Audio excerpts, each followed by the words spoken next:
Hi, students. So we're moving on, and I want to go over some of the things that you would have read and kind of talk a little bit about the Grapes of Wrath and how it affected American society, how it affected American culture.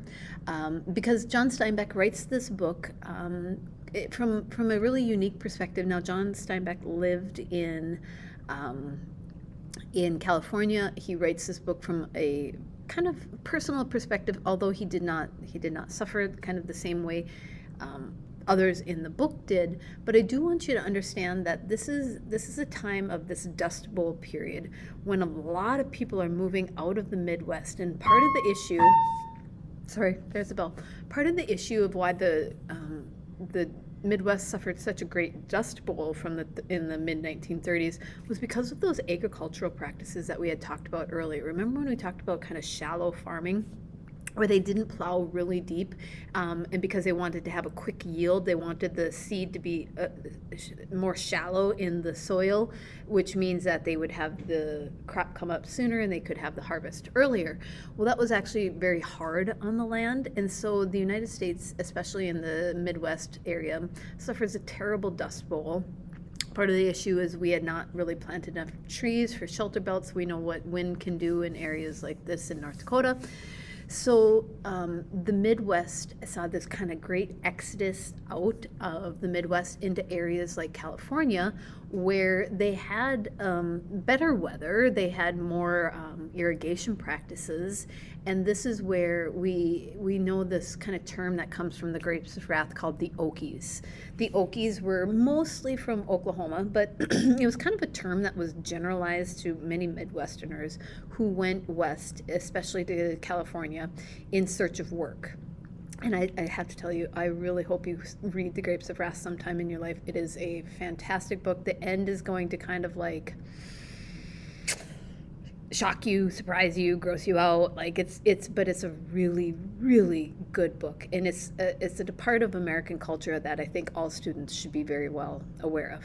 So I should kind of mention about this idea of Hoovervilles.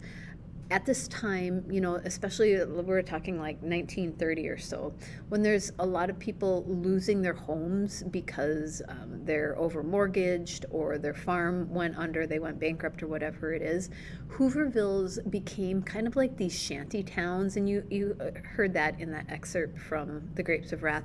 These kind of makeshift towns almost, that the houses were like usually not permanent houses built from materials that they could find, and they became known as Hoovervilles. And a ville is like a small city, right? And so these like makeshift towns popped up all over the place because Hoover wasn't really doing enough to help people. Hoover flags were sometimes when you would kind of turn your pockets inside out because you had no money in your pockets, and you had like these Hoover flags.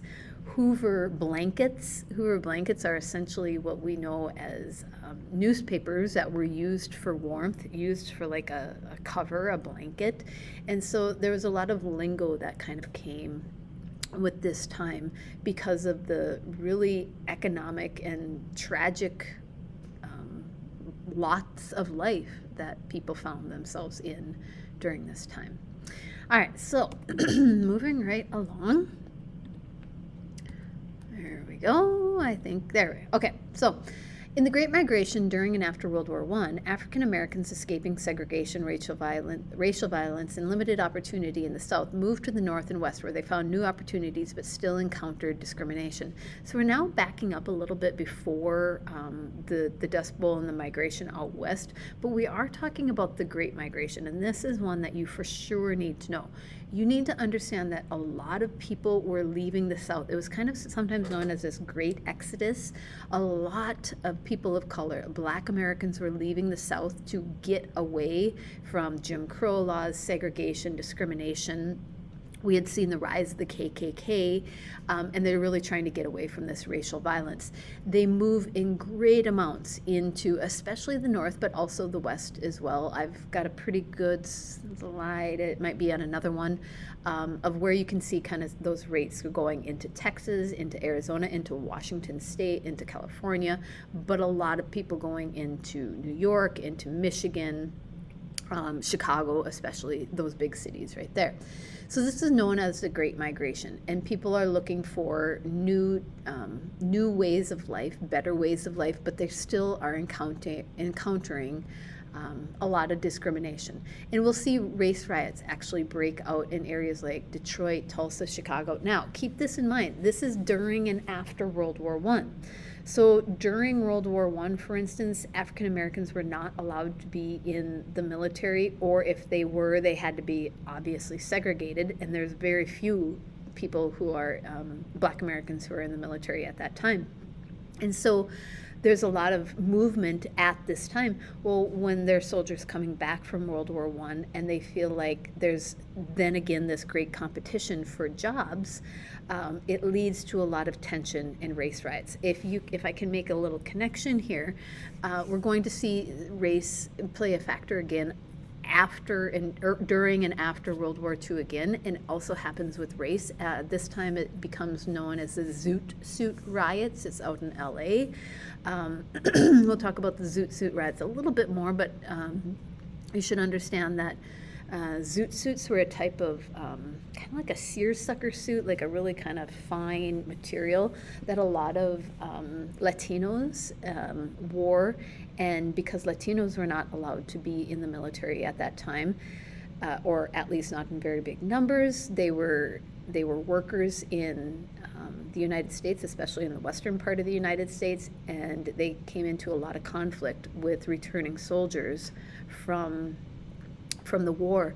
And it's another example of race riots that are happening because groups continue to be prejudiced and discriminate against people of color. All right, so, there we go.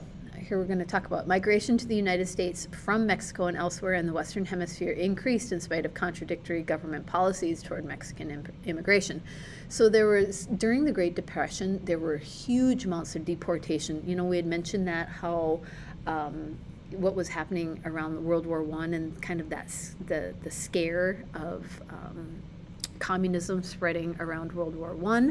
So a lot of people are being deported during the Great Depression because like the government can't take care of them, and so we're like, well, you're just going to go back to your home country. And so there's a lot of big masses of people who are being sent back away from the United States during the Great Depression. However, during World War II, there were so many people that were putting energy toward the war effort that there was not a lot of production in the ways of agriculture happening during World War II. And so the Braceros program, you can see this ad right there. Mexicans were coming to America to look for work because there were not enough agricultural workers, and they would come into the area. This is what eventually we talk about will lead to the Zoot Suit riots, especially in areas like California. 125 Mexican migrant workers will head for American farms this week, government officials estimate today. So understand that we have this very odd dichotomy, like we're sending people away because we don't want them, and then when we need them the most, we're importing them, but not giving them like rights as true citizens and human beings, really, sometimes. We're just kind of using them for exploitative purposes and labor shortages. It's not the prettiest part of American society, but it is one of the things that you should be aware of, and that happened.